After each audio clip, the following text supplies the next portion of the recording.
bwana anasema naomba kuuliza kuhusu Yusuf al-Qaradawi kwenye itikadi ya Ahlus-Sunnah wal Jamaa. Hakuwa katika itikadi ya Ahlus-Sunnah, yani katika watu wa ta'wil, Ash'ari quh. Tani sahibu fitna kama wanavyofahamika, ni mtu wa fitna. Yusuf al-Qaradawi, Dr. Yusuf al-Qaradawi ni mtu wa fitna kubwa, amesababisha balbala kubwa katika ulimwengu wa Kiislamu. Jambo lake liko wazi, watu walifahamu.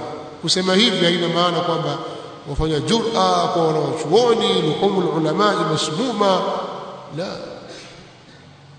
Ni mtu amesababisha fitna kubwa katika ulimwengu, na vijana wengi wameghurika na fatawa zake na maneno yake, hasa maikhwan muslimin na masufi.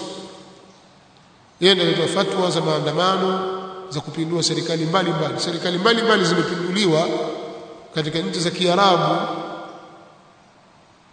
zilizopo bara Arabu na zilizopo Afrika kwa fatawa za Dr. Yusuf al-Qaradawi na tashjii yake.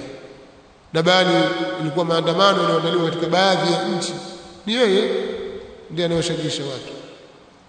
Kwa ni mtu rajulu su, ni mtu muovu, na ni katika akida yake ni akida ya Ash'ariyya. Na haya sasa unayosema wanaovioni walikuwa zaidi yake.